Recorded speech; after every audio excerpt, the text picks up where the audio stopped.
تا قلم حق نوا سے لکھتے ہیں یہ داستان قلم حق نوا سے لکھتے ہیں کتاب عشق کو اشک عزا سے لکھتے ہیں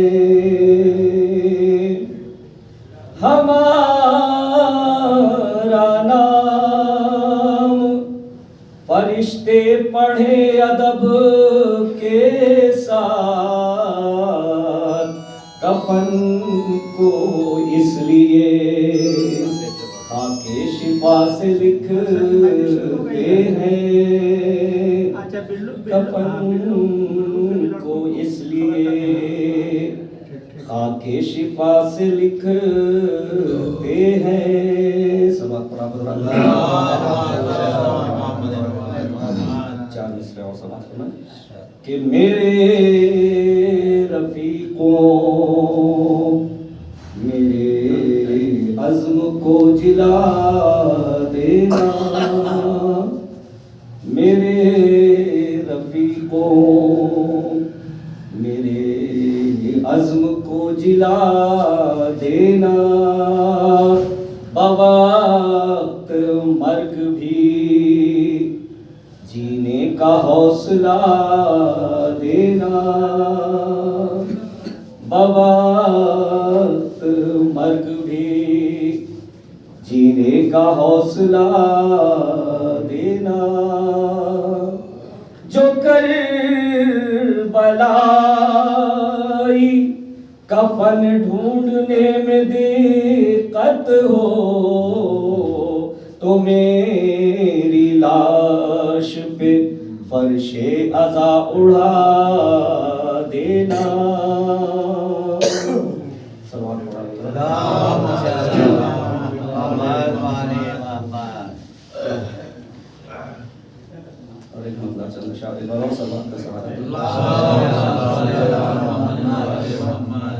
منسلک کچھ ہم سے یوں خاک شفا ہو جائے گی منسلک کچھ ہم سے یوں خاک شفا ہو جائے گی ارے کربلا کے ہم ہماری کربلا ہو جائے گی کربلا کے ہم ہماری کربلا ہو جائے گی اور حسرت بیعت چلی جب شام سے بولے حسین حسرت بیعت چلی جب شام سے بولے حسین ارے کربلا آنے تو دو اس کی دوا ہو جائے گی کربلا آنے تو دو اس کی دوا ہو جائے گی اور تب نظر آئے گا دنیا میں نمازوں کا عروج تب نظر آئے گا دنیا میں نمازوں کا عروج ارے زیر خنجر جب نماز حق ادا ہو جائے گی زیر خنجر جب نماز حق ادا ہو جائے گی اب خوب واقف تھے حسین ابن علی اس بات سے خوب واقف تھے حسین ابن علی اس بات سے، ارے کم سنی مچھلی تو رنگ میں مرتضیٰ ہو جائے گی، کم سنی مچھلی تو رنگ میں مرتضیٰ ہو جائے گی، اور حشر کے دن دیکھیے گا خادم شبیر کی، حشر کے دن دیکھیے گا خادم شبیر کی، ارے دوستی جبریل سے بے انتہا ہو جائے گی، دوستی جبریل سے بے انتہا ہو جائے گی۔ صلوات پڑھا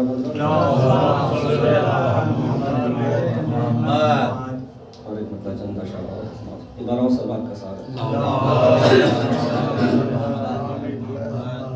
غم کا علاج اس کے سوا اور کچھ نہیں، غم کا علاج اس کے سوا اور کچھ نہیں، خاک شفا ہے میری دوا اور کچھ نہیں، اور گھٹتی نہیں ہے آنکھوں کی بینائی اس لیے،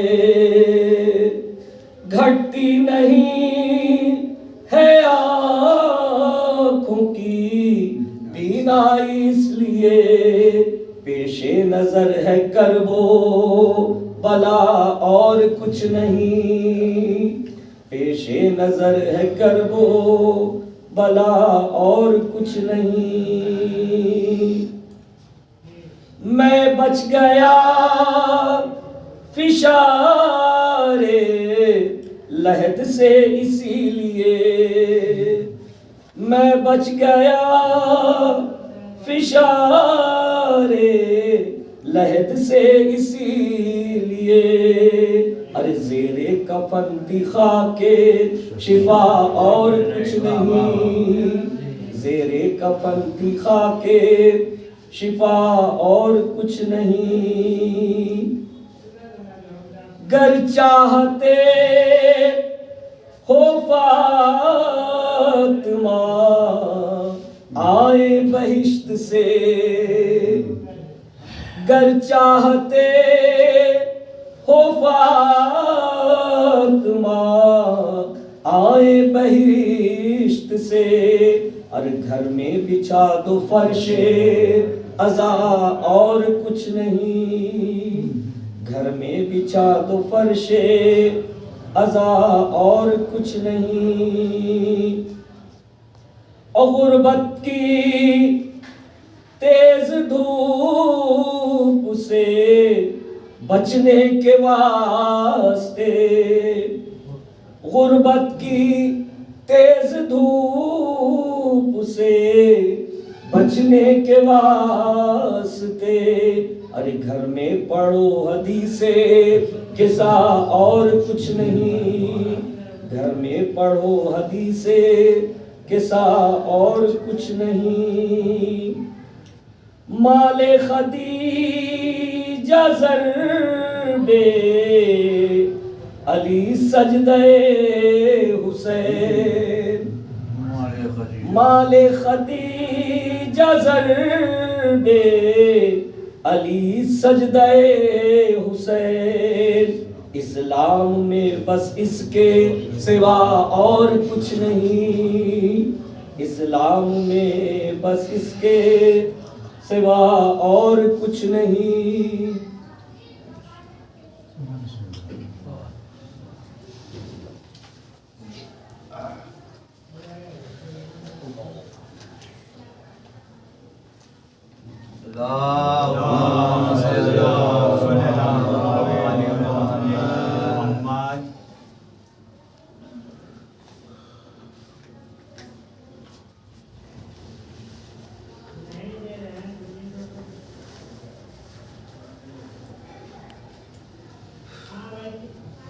فاتحہ۔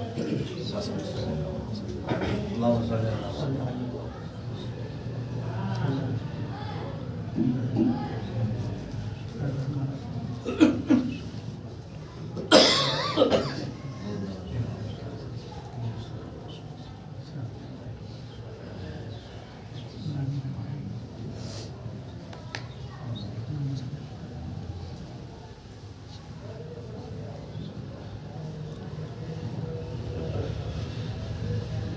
أعوذ بالله من الشيطان الرجيم بسم الله الرحمن الرحيم الحمد لله رب العالمين والصلاة والسلام على أشرف الأنبياء والمرسلين المخاطب بطه وياسين طبيب قلوبنا وطبيب نفوسنا مولانا بالقاسم محمد وآله الطيبين الطاهرين المعصومين المظلومين ولعنة الدائمة على أعدائهم أجمعين. أما بعد فقد قال الله سبحانه وتعالى في كتاب المجيد بسم الله الرحمن الرحيم ربنا آتنا في الدنيا حسنة وفي الآخرة حسنة وقنا عذاب النار. صلی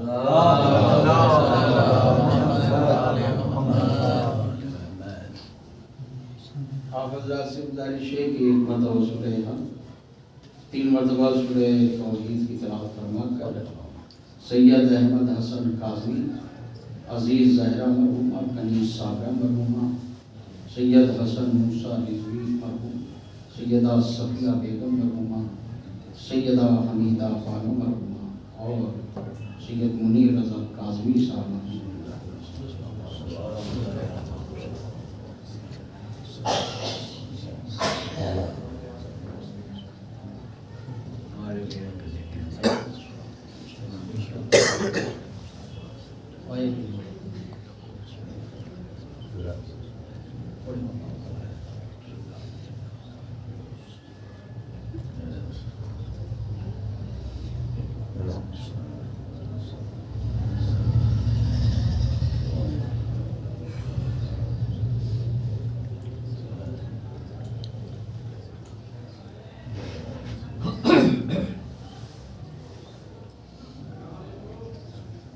صلوات بر محمد.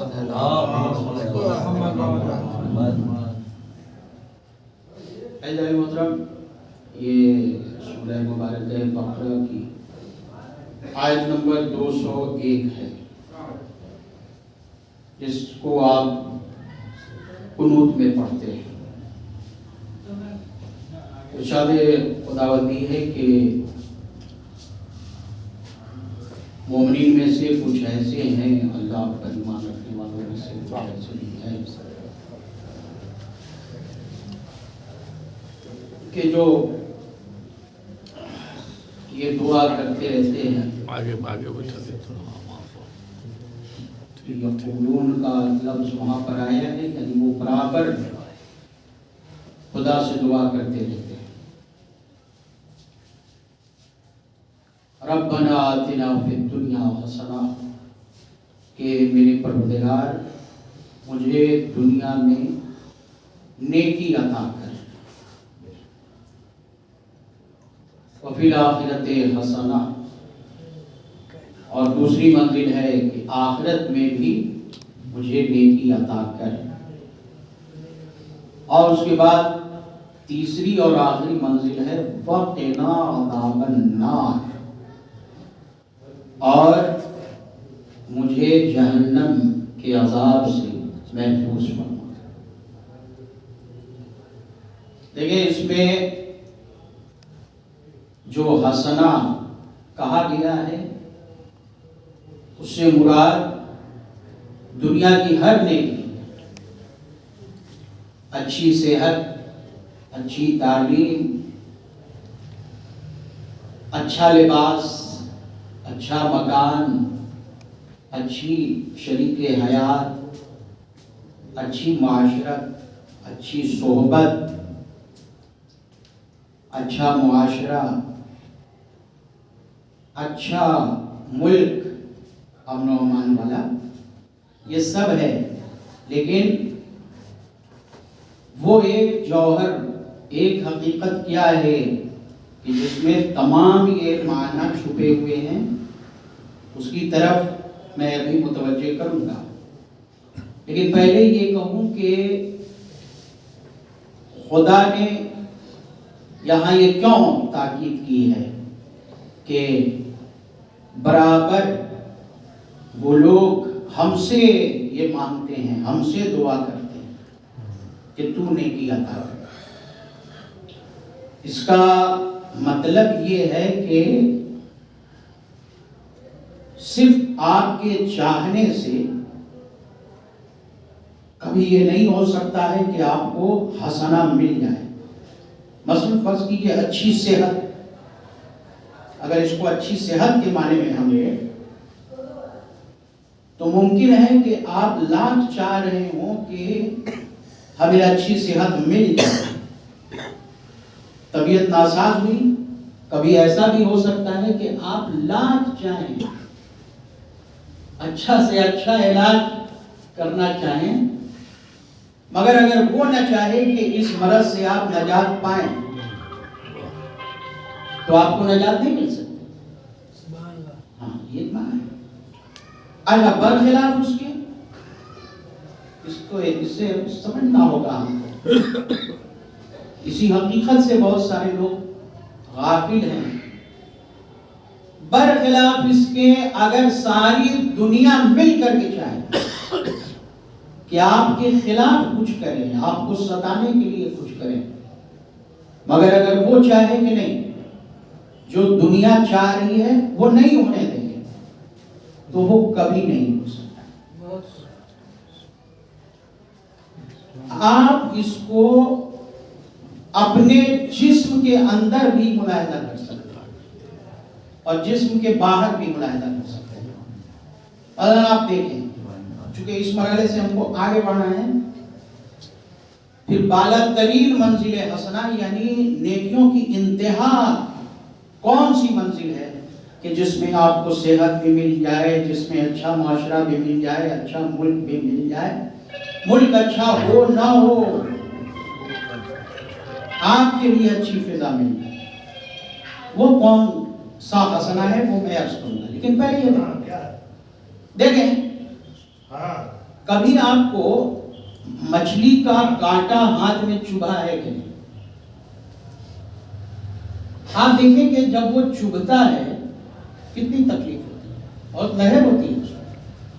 مچھلی کا کانٹا اگر ہاتھ میں چبھ جائے، کانٹا کانٹا ہے نا، مطلب کیا ہے، اس کی خاصیت یہ ہے کہ اگر وہ چبھ گیا تو بڑی تکلیف ہوگی۔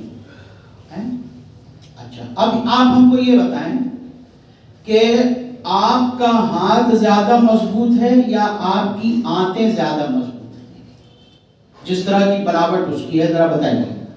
ظاہر سی بات ہے ہاتھ زیادہ مضبوط ہے ہاتھوں کی بنسبت، لیکن اگر کسی کو گلے میں مچھلی کا کانٹا پھنستا ہے تو سامنے والے کی کوشش یہ ہوتی ہے کہ یا یہ باہر آ جائے یا اندر چلا جائے،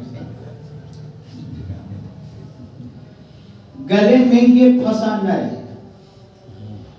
میرا سوال یہ ہے کہ بھائی وہ باہر کانٹا آ جائے، یہ مطلب تو واضح ہے، باہر آ گیا، اس میں جو ہے نجات پانی تکلیف سے، لیکن اندر جو نلی ہے وہ بھی بہت نازک، اندر جو آتے ہیں وہ بھی بہت نازک، اور پھر ان کو اس کانٹے کو کن کن مرحلوں سے گزرنا ہے، بہت نازک۔ تو پھر آپ یہ کوشش کیوں کر رہے ہیں کہ یہ کانٹا گلے سے نیچے چلا جائے؟ کہ یہ اس لیے کوشش کر رہے ہیں کہ اندر کی جگہیں نازک بہت ہیں، لیکن چونکہ خدا نے نظام یہ بنایا ہے،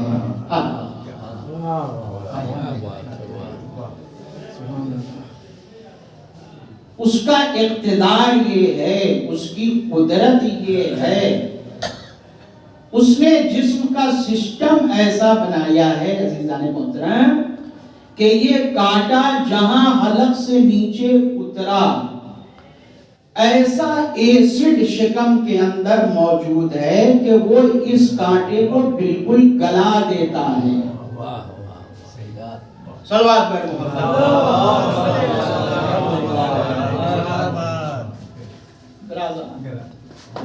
آپ اس کو اچھا جب میں نے ایسڈ سنا تو میں اور گھبرا گیا.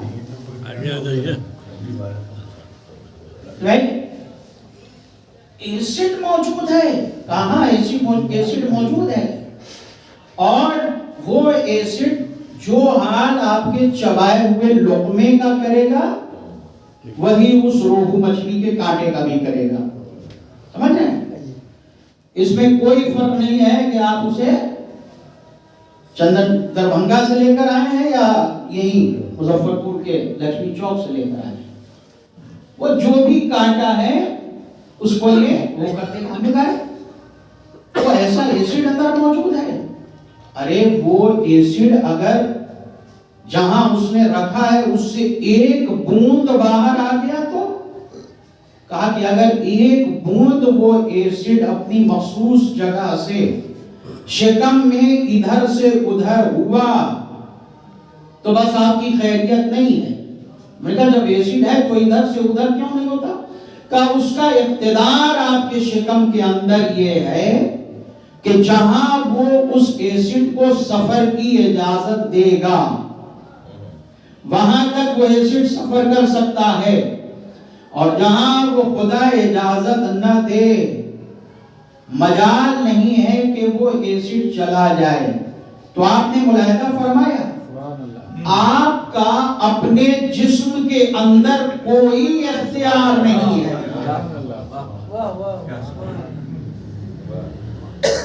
ایک کانٹا اگر آپ کی حلق کی نلی سے نیچے چلا گیا اور اگر خدا وہاں اپنا اقتدار نہ دکھائے, اپنا اختیار نہ دکھائے تو آپ کی آنتیں چھلنی ہو جائیں گی.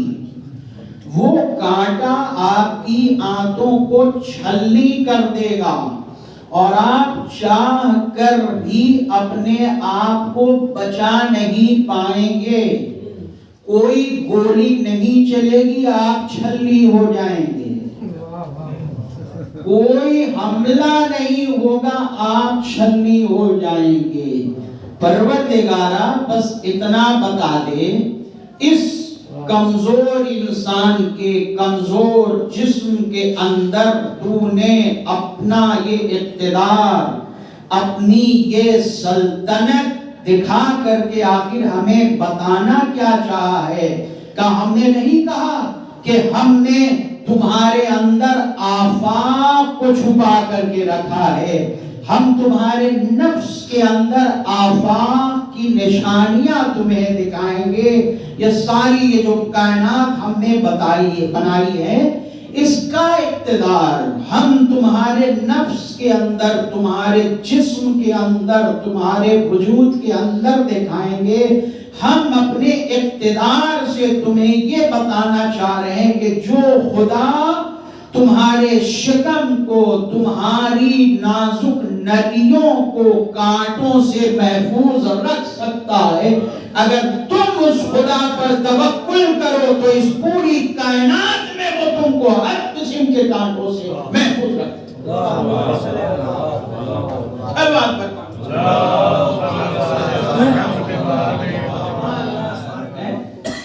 اس حقیقت کو لوگ سمجھتے نہیں ہیں.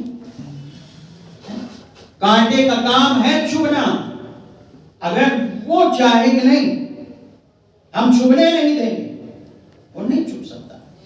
اچھا اب باہر کی یہ تو اندر ہمارے وجود, یہ اس لیے میں دکھا رہا ہوں تاکہ انسان کو بالکل یقین ہو جائے کہ ہمارا کام ہے, جو ہمارا فریضہ ہے وہ کریں, اور اس بات پر یقین رکھیں کہ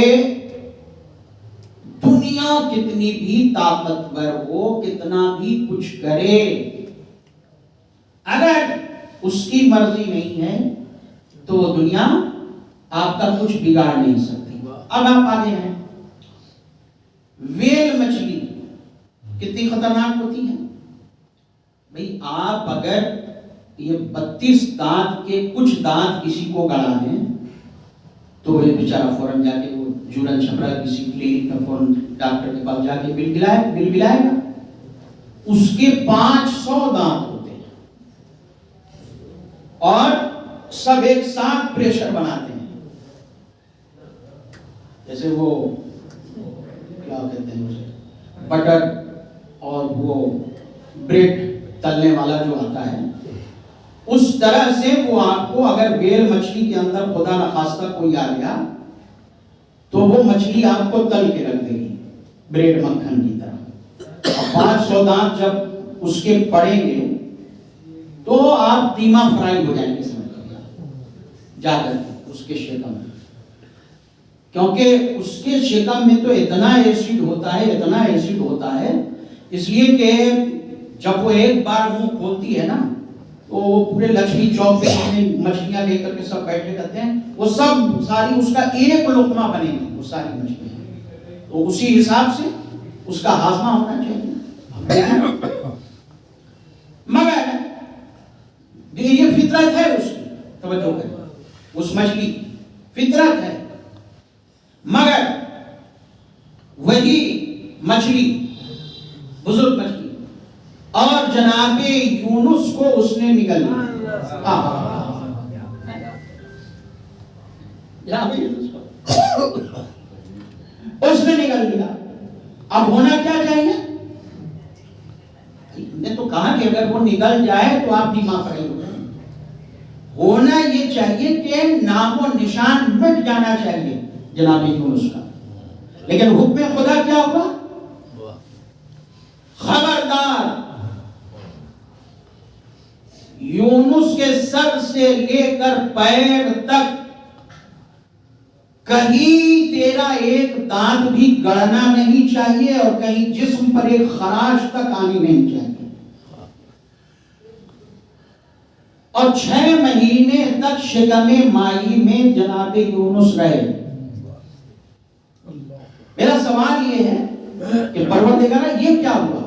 ایک انسان اتنی بڑی مچھلی کے منہ میں آ گیا تو اس کا تو قیمہ بن جانا چاہیے، فطرت یہ ہے، اس کی فطرت یہ نیچر یہ ہے، امپاسبل، کوئی بچ نہیں سکتا ہے، مگر پروردگار یہ کیا ہوا؟ وہ مچھلی نکل گئی اور 6 مہینے تک جناب یونس کو جانتے ہیں وہ سمندر کے ظلمات میں، یعنی اتنا نیچے لے کر کے گئی جہاں سورج کی شعاعیں تک نہیں پہنچتی ہیں، چونکہ سورج کی شعاعیں اپنے آپ میں خود ایک انرجی ہے۔ وہ مچھلی بالکل تہوں میں سمندر کے جہاں نور پہنچتا نہیں ہے، روشنی پہنچتی نہیں ہے، وہاں تک لے کر کے گئی۔ 6 مہینے میں جناب یونس کا کچھ نقصان نہیں ہوا۔ پروردگارا تو بتانا کیا چاہتا ہے؟ کہا ہم یہ بتانا چاہتے ہیں کہ جو ہم پر توکل رکھے، جو ہم پر بھروسہ رکھے، اسے درندہ مچھلی بھی اگر نگل جائے تو اس کا کچھ بگڑ نہیں سکتا ہے، تو اگر اس دنیا میں تم ہم پر بھروسہ کرو تو تمہارا کوئی بگاڑ نہیں۔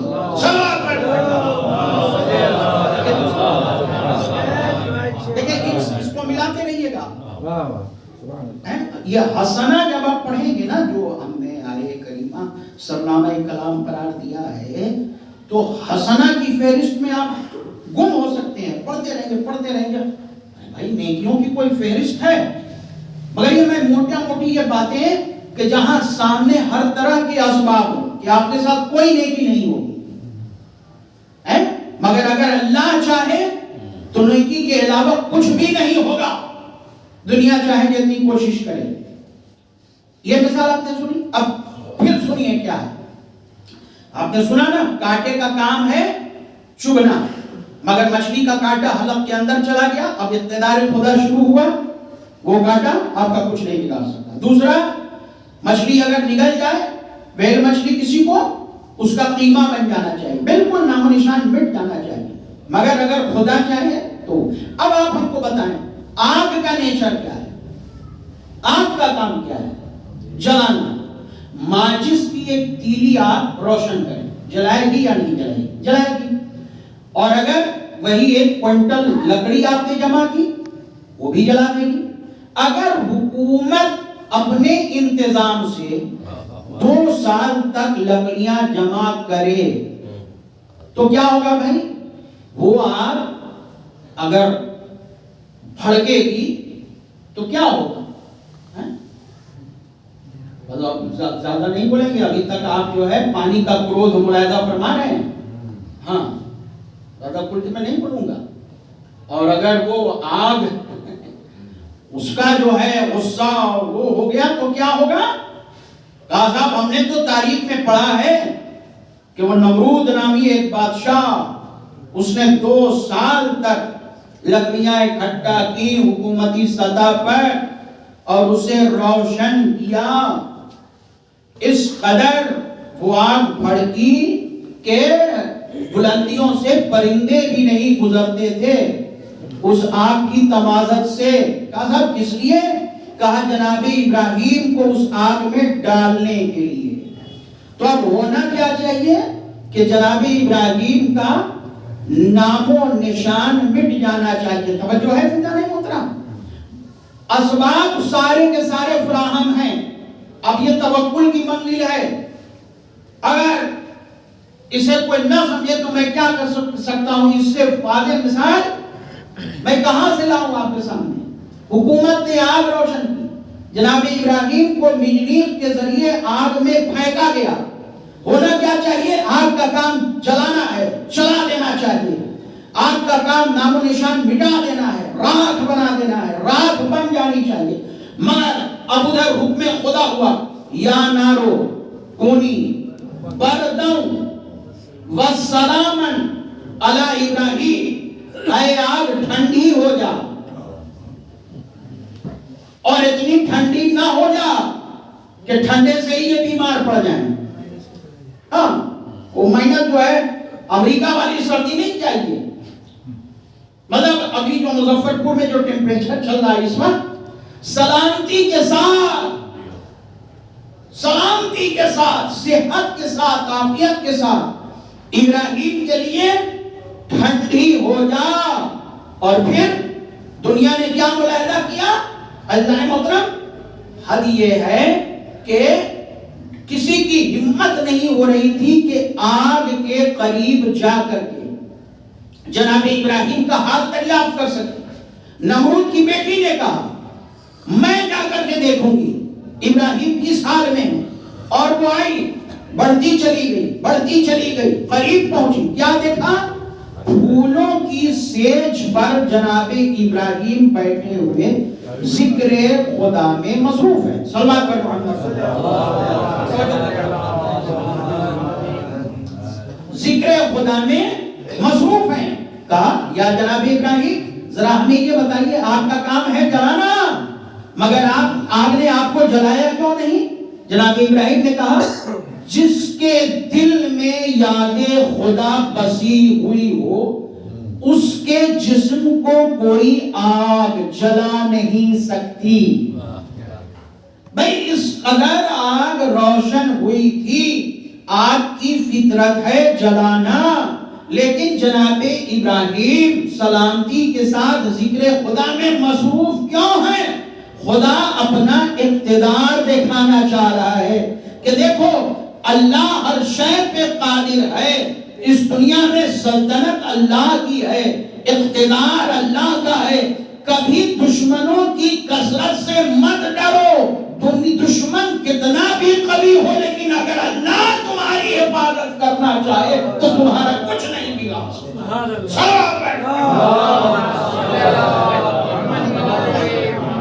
اب 3 مثال آپ نے ملاحظہ فرمائے، بالکل نیچر سے میں نے پیش کیا ہے. کانٹے کا کام ہے چبھنا، وہی مچھلی کا کانٹا آپ کی حلق کے نیچے گیا، اقتدار خدا شروع ہوا. اجازت نہیں ہے کہ کانٹا چبھ سکے. اس نے اندر ایسڈ رکھا ہوا ہے تو اسے پگھلا دے گا ایسڈ. مچھلی، ویل مچھلی اگر کسی کو چاہے نگل لے تو وہ بالکل دھیما ہو جائے گا. آگ اگر کسی کو آگ میں ڈال دیا جائے تو آگ کا کام ہے جلا ڈالنا، مگر آگ جلا نہیں پائی. چھٹے امام کے پاس ایک شخص آیا اور اس نے کہا حسنہ سے مراد تو بہت چیزیں ہیں مولا. اللہ پر ایمان ہنسنا، نماز پڑھنا ہنسنا، روزہ رکھنا ہنسنا، اطاعت والدین کرنا ہنسنا، ایصال والدین کرنا ہنسنا، مرنے کے بعد والدین کی مغفرت طلب کرنا ہنسنا، پڑوسیوں کے حقوق کا خیال رکھنا ہنسنا، چھوٹوں پر شفقت سے پیش آنا ہنسنا، بزرگوں کے ساتھ احترام سے پیش آنا ہنسنا. مگر وہ ایک ہنسنا بتائیں، وہ ایک نیکی بتائیں جس میں تمام نیکیاں یکجا ہو جائیں. آخر جب بندہ نماز کے قنوت میں دعا کرتا ہے ربنا آتنا فی الدنیا حسنہ وفی الآخرۃ حسنہ وقنا عذاب النار، یہاں حسنہ سے مراد کون سی حسنہ ہے؟ کیا احترام والدین ہے؟ کیا انبیاء پر ایمان ہے؟ رسولوں پر ایمان ہے؟ پڑوسیوں کا حقوق ہے؟ کہا وہ ایک نیکی جس میں تمام نیکیاں جمع ہیں، وہ ولایت امیر المومنین علی ابن ابی طالب ہے.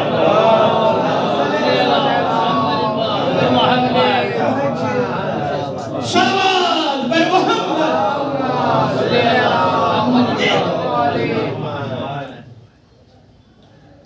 وہ ہے ولایت، وہ ہے ہماری امامت.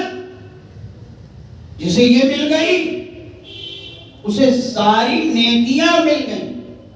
تو یہ جو آپ پڑھتے ہیں نمازوں میں ربنا آتنا فی الدنیا حسنہ وفی الآخرۃ حسنہ، پروردگارا ہمیں دنیا میں نیکی عطا کر، آخرت میں نیکی عطا کر،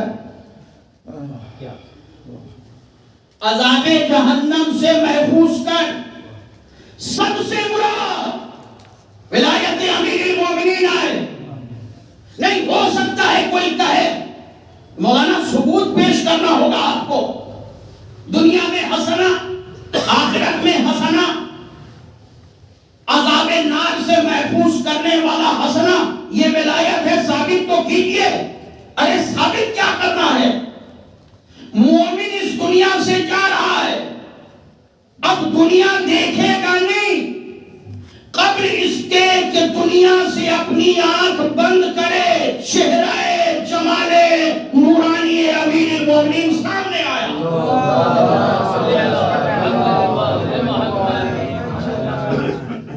یاد رکھیے گا اس بات کو. ملائیے پھر سے ربنا آتنا فی الدنیا حسنہ، دنیا میں حسنہ عطا کر، وفی الآخرۃ حسنہ، آخرت میں حسنہ عطا کر، وقنا عذاب النار، عذاب جہنم سے محفوظ رکھ. اب ہمیں ثابت کرنا ہے کہ ان تینوں مقامات پر کیسے امامت کام آئے گی. ساری زندگی آپ امامت پر باقی رہے، ولایت پہ باقی رہے، اب اس دنیا سے آنکھ بند کرنے والے ہیں. مولا نے کیا کہا اپنے چاہنے والے سے کہ دیکھو کسی مومن کو موت آ ہی نہیں سکتی مگر یہ کہ ملک الموت کے چہرے پر نظر ڈالنے سے پہلے وہ میرے چہرے کی زیارت کرتا. علی نے موت سے پہلے آ کر کے ہمیں حسنہ کی سند دے دی کہ تو جس کی محبت پر زندگی میں سانسیں لے رہا تھا وہی میں ولایت علی ابن ابی طالب ہوں جو تیرے سامنے موجود ہے.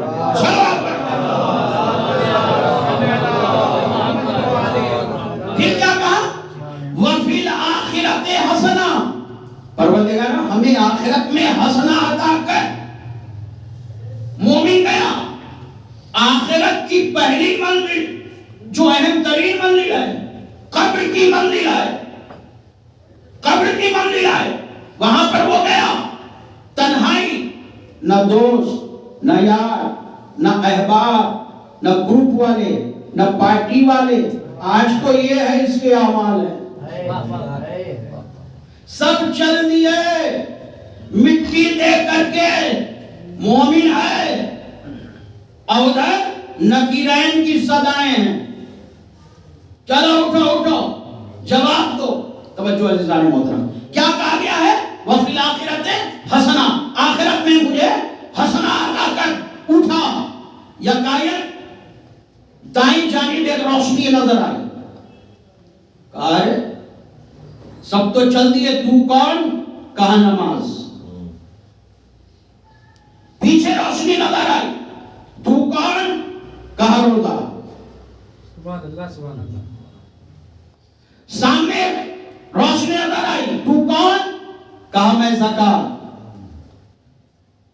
اپنے قدموں کے پاس بالکل قریب میں ایک روشنی نظر آئی، تو کون؟ کہا وہ نیکیاں جو تو نے کی ہیں یا تیرے لیے کچھ لوگ کر رہے ہیں. اوپر دیکھا ایک ایسا نور ہے جس کی تابانی سب سے زیادہ، جس کی دلکشی سب سے زیادہ، جس کی ضیاء پاشی سب سے زیادہ، جس میں کشش سب سے زیادہ. کہا تو کون ہے؟ کہا یہ نہ پوچھ ہم کون ہیں، جہاں ہم جاتے ہیں وہیں یہ ساری روشنیاں آتی ہیں. یہ روشنی نماز کی ہے، روزے کی ہے، حج کی ہے، زکات کی ہے، ایصال ثواب کی ہے. یہ ساری روشنیاں ہماری قافلہ سالاری میں چلتی ہیں.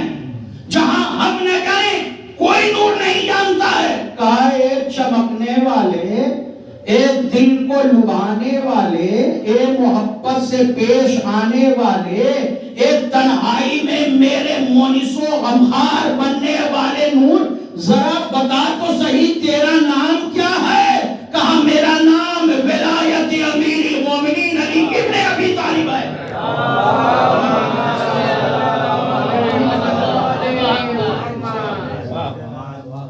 ہمارا نام ولایت ہے.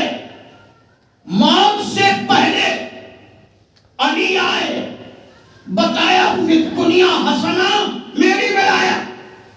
قبر میں علی کی محبت کا نور آیا، بتایا وفی الآخرت حسنہ، میری ولایت.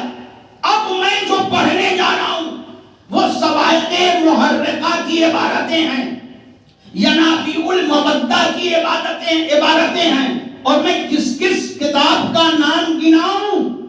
لکھنے والوں نے جس نے بھی لکھا ہے وَقِنَا عَذَابَ النَّارِ. تیسرا جملہ ہے نا اس آیت کا، ربنا آتنا فی الدنیا حسنہ وفی الآخرت حسنہ وقنا عذاب النار. فی الدنیا حسنہ کیا ہے؟ پیش کیا. وفی الآخرت حسنہ کیا ہے؟ میں نے پیش کیا. اب وقنا عذاب النار کی منزل ہے، وہ کون سی منزل ہے؟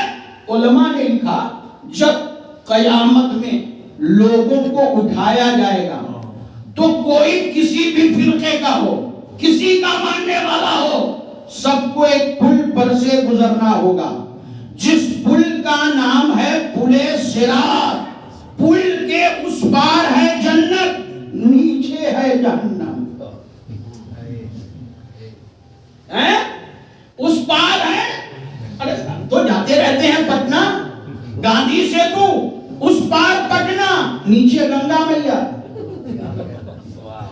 کچھ گڑبڑ ہوا تو خیریت نہیں ہے، اور اسی سے ذرا تصور کریں. پل صراط میں پھر پٹنہ حاجی پور پٹنہ کا سفر آپ کو اس طرح کا کرنا ہے. اس طرف ہے میدان محشر، پورے قیامت کا مجمع، اس طرف ہے جنت. ادارہ ہے پل صراط، سب کو ہٹایا جائے گا. چلو گزرو، اما یہ لے کے آئے ہیں، اس پر سے گزرو، پتہ چل جائے گا تم جو لے کے آئے ہو اس کی کیا حقیقت ہے. یہ لے کے آئے ہیں، کہا کچھ مت دکھاؤ، معیار ہے پل صراط، سب کو جانا ہوگا. اتنا اگر اپنے عمل پہ ناز ہے تو چلو گزر کے تو دکھاؤ. کہا کدھر سے گزرے، کہاں سے گزرے؟ کہا وہ جو بال سے زیادہ باریک، تلوار سے زیادہ تیز، آنکھ سے زیادہ گرم، اس پر سے گزرنا ہوگا. یہ مثال ہے. ورنہ سرکس والے تو کہیں گے کہ ہاں ہم تو یہ کمال کر لے جائیں گے. نہیں، یہ سرکس وغیرہ کی باتیں نہیں ہیں، یہ اعمال کی باتیں ہیں جو دنیا میں ہم کرتے ہیں، جس سے گزرنا ہوگا. یہ ایمان کی منزل تھا، اس پر سے گزرنا ہوگا. توجہ دیجیے محترم، سب کو اس پل سے گزرنا ہوگا. جو اس پار چلا جائے جنت اس کا ویلکم کرنے کو تیار ہے، خود بخود جنت میں پہنچ جائے گا. اب علامہ ابن حجر مکی سے لے کر کے جناب سلمان قندوزی تک یہ لکھتے ہیں کہ پیغمبر اسلام نے اصحاب کے درمیان میں واضح الفاظ میں یہ فرما دیا کہ دیکھو، کوئی کچھ بھی ہو، کہیں کا ہو، پورے صراط سے کوئی اس وقت تک گزر ہی نہیں پائے گا جب تک علی اسے اپنے ہاتھ سے پروانہ نہیں کرنے دے. پتہ کیا چلا؟ ربنا آتنا فی الدنیا حسنہ، علی کی ولایت، وفی الآخرۃ حسنہ، علی کی ولایت، وقنا عذاب النار. وہ نور جو میدان محشر کو اس پار سے اس پار پہنچائے گا، وہ نور کچھ اور نہیں ہے، ولایت علی ابن علی.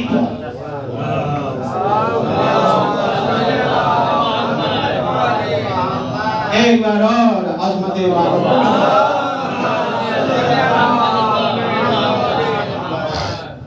حسنۃ وفی الآخرۃ حسنہ.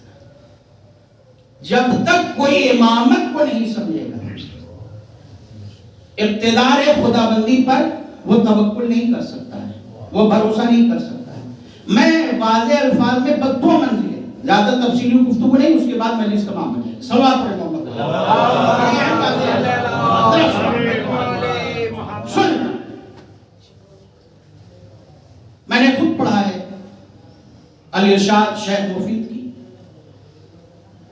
اس میں وہ یہ لکھتے ہیں کہ جو لوگ یہ کہتے ہیں کہ امامت کی ضرورت کیا ہے، وہ پہلے اس بات پر غور کریں کہ نظام الہی کی ضرورت ہے یا نہیں، اقتدار الہی کی ضرورت. اگر تم یہ مانتے ہو کہ نہیں، اللہ کا کوئی اقتدار نہیں ہے، اللہ کا کوئی نظام نہیں ہے، مت مانو امام. ایسے لوگوں سے امامت منوانے کی ضرورت بھی نہیں ہے.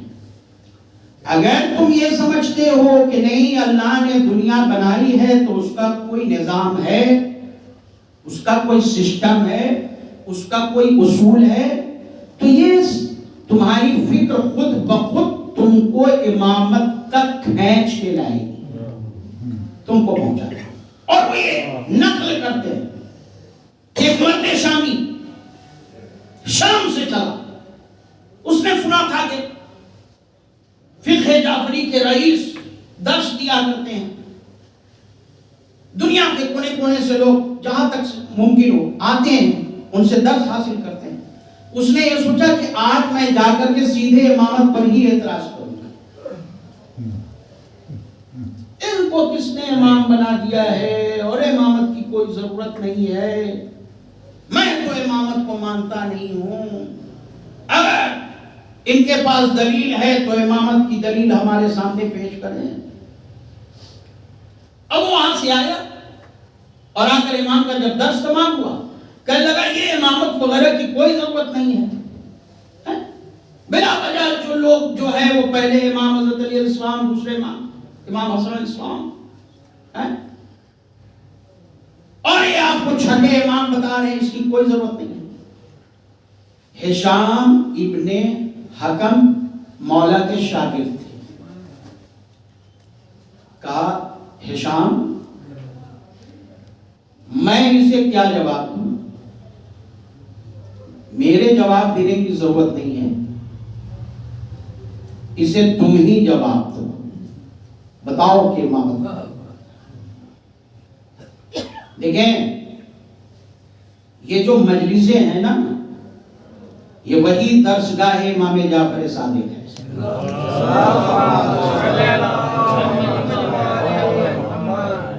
یہ وہی درسگاہ امامت ہے.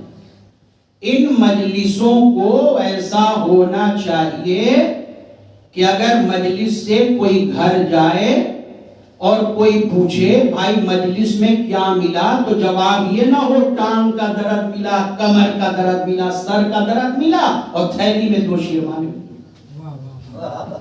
چلو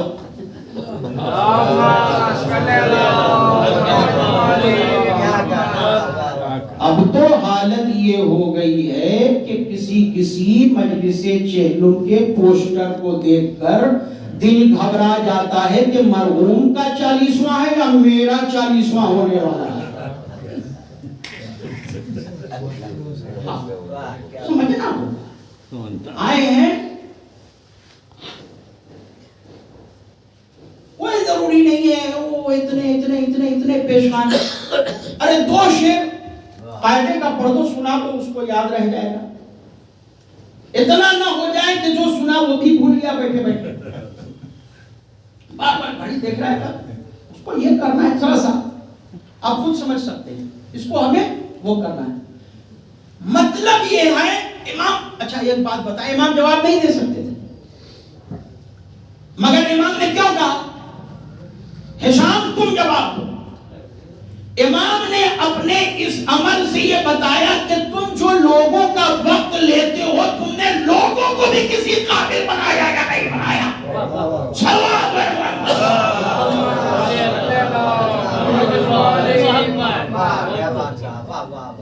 پھر سے آئے، پھر سے چلے گئے، موٹا مسافر نہیں، لوگوں کو تم نے کچھ دیا، یہ تھا۔ یہ تو ایک مثال ہے۔ جغرافیہ والے آتے تھے سوال کرنے، کہتے تم جواب دو۔ ریاضی والے آتے تھے، تم جواب دو۔ رجال والے آتے تھے، تم کھڑے ہو۔ یعنی امام علیہ السلام خود تو علم کا سمندر تھے ہی، اپنے درس سے علم کے ایسے دریا رواں کر دیے تھے کہ جو اس دریا میں غوطہ سر ہو کر کے علم سے مالا مال ہو کر کے چلا۔ سوال پہ محمد اب دیکھیں، کہا تم اس کو جواب دو۔ سنیے توجہ سے، اذان کیا درس دیا ہے امام نے، کہا تم جواب دو۔ ہشام نے کہا اے مرد شامی، یہ بتا اس دنیا میں نظام کس کا ہے، خدا کا ہے یا کسی اور کا؟ کہا بے شک نظام خدا کا ہے۔ دین کس کا ہے، شریعت کس کی ہے؟ کہا خدا کی ہے۔ شریعت آئی کس کے ذریعے؟ کہا انبیاء کے ذریعے، مرسلین کے ذریعے، رسول لے کر کے آئے۔ کہا آج جو اسلام ہے یہ کس کے ذریعے ملا ہمیں؟ کہا کہ ہمارے پیغمبر آخر زمان سرکار ختمی مرتبت کے ذریعے۔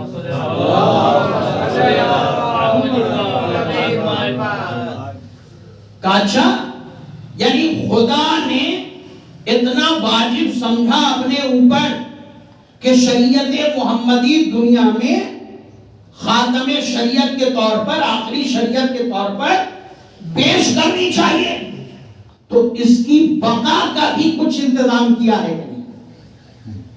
توجہ کہ شریعت محمدی باقی رہے، نظام مصطفیٰ باقی رہے، اس کا بھی کچھ انتظام کیا ہے کہ نہیں؟ کہا بے شک کیا ہے۔ کہا اس نظام کا نام کیا ہے جس کے ذریعے نظام مصطفیٰ باقی ہے، شریعت محمدی باقی ہے؟ کہا قرآن اور سنت۔ کہا اگر قرآن اور سنت کے ذریعے نظام مصطفیٰ پہچانا جائے تو پھر مسلمانوں میں یہ طرح طرح کے فرقے کیوں بن گئے؟ سنت تو ہے ہی، قرآن تو ہے ہی، پھر مسلمانوں میں آپس میں اتنا اختلاف کیوں ہے؟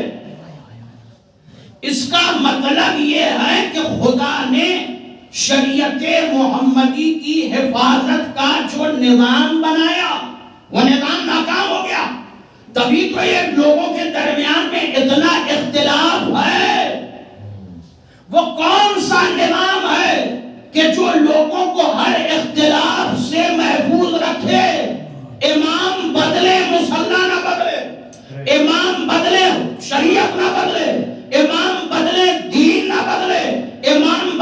طریقہ مصطفیٰ نہ بدلے، امام بدلے خیال مصطفیٰ نہ بدلے، امام بدلے حکم مصطفیٰ نہ بدلے. کہا وہ کون سا نظام ہے جہاں امام بدلتے رہے شریعت نہ بدلے؟ کہا اسی نظام کو نظام امامت کہتے ہیں.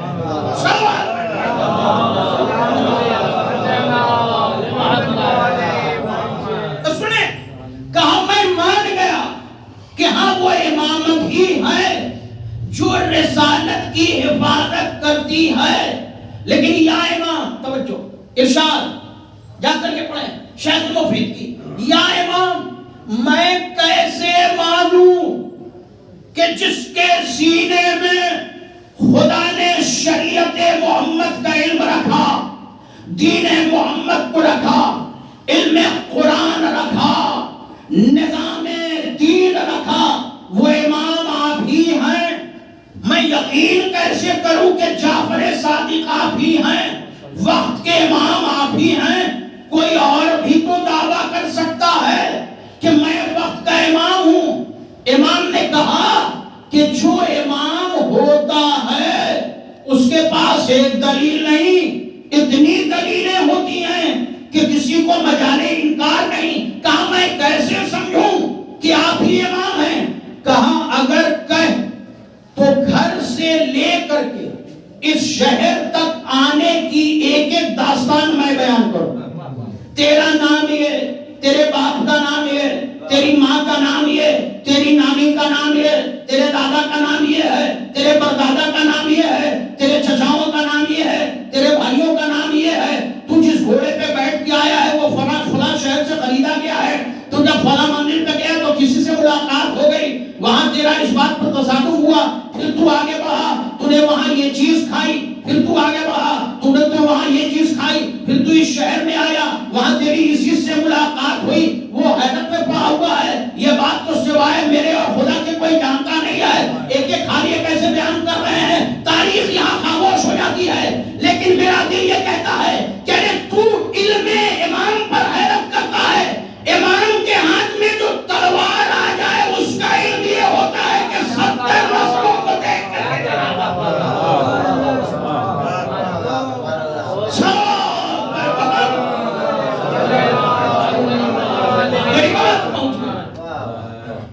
اس نے یہ کہا کہ یہ حقیقتیں یہ بتاتی ہیں کہ کسی کو مجال انکار نہیں. تو ربنا آتنا فی الدنیا حسنہ وفی الآخرۃ حسنہ وقنا عذاب النار.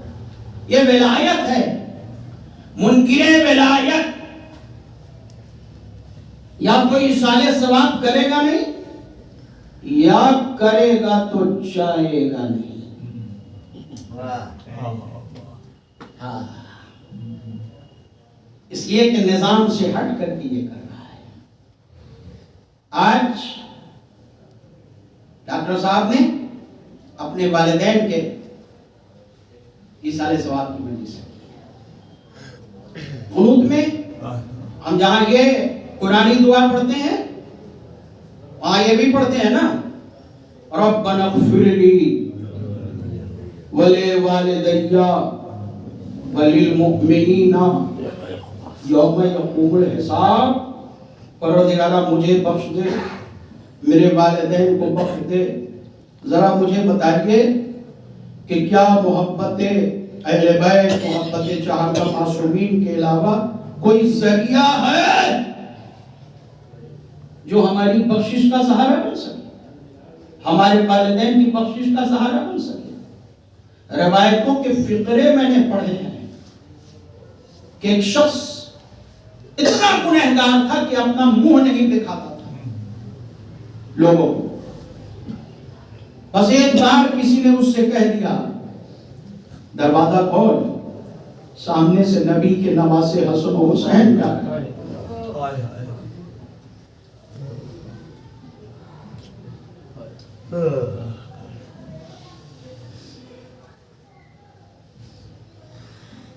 دروازہ کھولا، دونوں شہزادوں کے ہاتھوں کا بھوسا نکلا اور کہا اپنے گناہوں سے بڑا شرمندہ ہوں. آپ دونوں سے بس اتنی استدعا ہے، مجھے اپنے نانا کے پاس پہنچا دیں، میں ان سے یہ کہوں گا یا رسول اللہ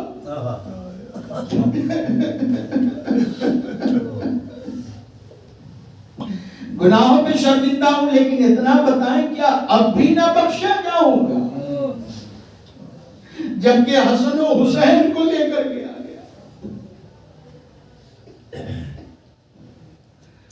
دونوں شہزادے آگے آگے پیچھے پیچھے سر جھکائے ہوئے آئے۔ دونوں شہزادوں نے کہا نانا، اللہ کا ایک گنہگار بندہ آیا ہے، ہمیں اپنی شفاعت کے لیے لے کر کے آیا ہے۔ دیکھیں فطرس کی بخشش میں اور اس کی بخشش میں بس ایک فرق ہمیں نظر آیا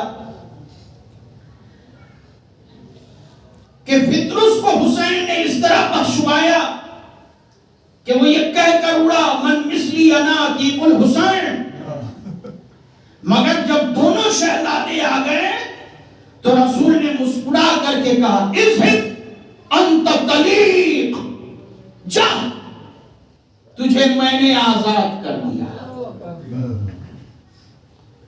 جہنم کی آتشی زنجیروں سے میں نے تجھے آزاد کر دیا۔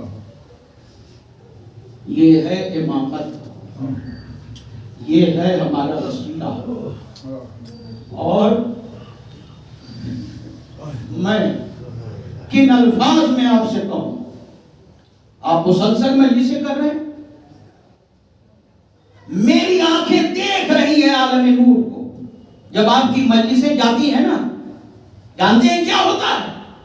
شک نہ کیجیے گا، جب آپ کی مجلسیں جاتی ہیں، جب آپ ہمیں سکینہ کو یاد کر کے روتے ہیں ان مجلسوں میں، حسین کے سینے پر سونے والی 4 سالہ بچی اپنے باپ کے پاس جاتی ہے،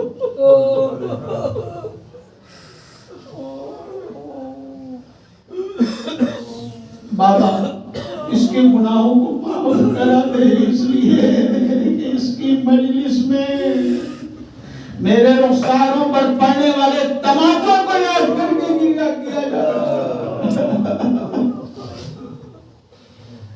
یہ ہے وسیلہ۔ جب آپ ان مجلسوں میں آتے ہیں اور شبیہ پیغمبر کے غم کو یاد کر کے روتے ہیں، چاہے وہ بیٹے کی مجلس ہو، بھائی کی مجلس ہو، تو ام لیلہ آتی ہے اسی حسین کے پاس، تو اس گنہگار کو لے کے گئے تھے نانا کے پاس، اور ام لیلہ آ کر کے کہتی ہے اے میرے والی و وارث، اس کا ذکر مجلس میں ہو رہا ہے جسے 18 سال تک میں نے چکیاں چلا چلا کر پالا، اس کے گناہوں کو معاف کرا دیں۔ جب آپ ان مجلسوں میں علمدار کربلا کے کٹے ہوئے بازوؤں کو یاد کر کے روتے ہیں، تو کبھی ام البنین، کبھی فاطمہ زہرا، اور کبھی خود ابو الفضل عباس کا وہ بھائی حسین، جو بھائی کا جنازہ دیکھ کر کہہ رہا تھا بنفسی انت یا اخی، میرے بھائی تجھ پر حسین قربان، بارگاہ خداوندی میں دونوں ہاتھ بلند کر کے یہ سب کہتے ہیں پروردگارا، باب الحوائج کے غم کو یاد کیا جا رہا ہے۔ یہ ولایت کی تاثیر ہے۔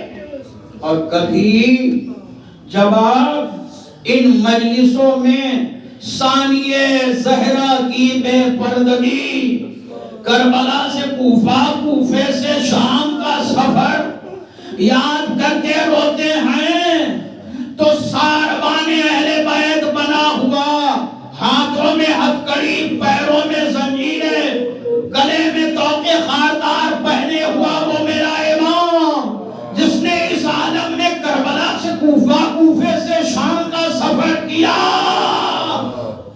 جس کے دعاؤں کا مجموعہ صحیفہ سجا دیا ہے، ہاتھ اٹھا کر کے بارگاہ خداوندی میں دعا کرتا ہوگا ایصال ثواب کے طور پر میری پھوپھی کے غم کو بھیجا ہے، اس کے والدین کے گناہوں کو معاف کر۔ یہ ذریعہ ہے رضوان محترم۔ بس 2 منٹ کہ والدین کیا ہیں اور والدین کا غم جب یاد آئے تو کس کے غم کو یاد کرنا۔ ایک خود حسن و حسین کے والدین، ماں اس عالم میں ہے کہ سانسیں لینا دشوار، ایک ہاتھ میں عصا، دوسرا ہاتھ پسلیوں پر، اور دن رات یہ مرثیہ ہے صبت علیہ مصائب لو انہا صبت علیہ میں سرنا لے آلیا۔ اور حسنین کے بابا کو کہ جو 300 دشمنوں کے نرغے میں ہیں، امام وقت کے گلے میں رسی کا پھندا ہے، ادھر ماں ٹھوکریں کھا رہی ہے، کبھی اٹھتی ہے کبھی بیٹھتی ہے، کبھی اٹھتی ہے کبھی بیٹھتی ہے۔ خدا کسی کے والدین پر ایسا وقت نہ لائے کہ باپ دشمنوں کے نرغے میں ہو اور ماں فریاد کرے خلو ابوالحسن جزاکم اللہ خیر الجزا۔ خدا کوئی غم نہ دے سوائے غم اہل بیت کے۔ جب جب والدین یاد آئیں، والدین حسن و حسین کو یاد کر لو۔ اور دوسرا وہ غم جانتے ہیں کس کے والدین کا وہ غم ہے؟ سید سجاد کے والدین، سکینہ کے والدین، ماں و باپ حسین ابن علی۔ باپ کا غم یہ ہے کہ اہل حرم مضطرب ہیں، زمین کربلا کو زلزلہ آ رہا ہے، اور ادھر سوکھے گلے پر شمر کا گل خنجر چل رہا ہے، اور ماں کی مصیبت یہ ہے کہ بے کجاوا اونٹوں کا سفر، نو کے نیزہ پر شہدا کے کٹے ہوئے سر، کوئی مونس نہیں، کوئی غمخوار نہیں، کوئی تسلی و دلاسا دینے والا نہیں۔ کربلا سے کوفہ، کوفے سے شام کا سفر ہے، ہر طرف بے کسی ہے، ہر طرف بے یاری۔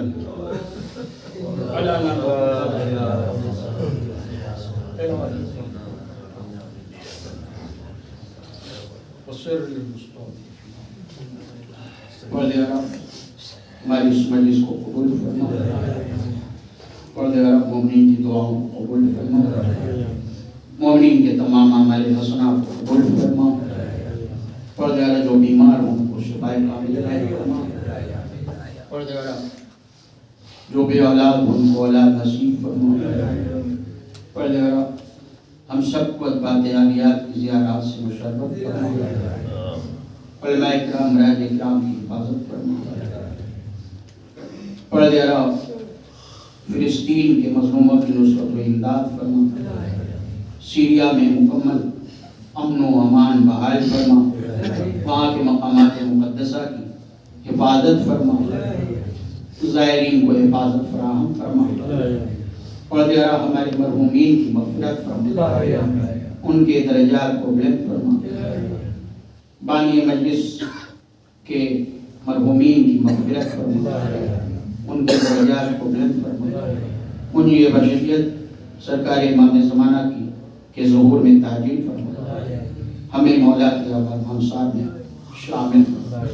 گزارش ہے کہ ایک دو سورہ حرم 3 مرتبہ سورہ توحید کی تلاوت فرما کر سید احمد حسن کاظمی، عزیز ظاہرہ مرحومہ، کنیز صابرہ مرحومہ، سید حسن موسیٰ رضوی مرحوم، صفیہ بیگم مرحومہ، حمیدہ بانو اور منیر رضا کاظمی صاحب۔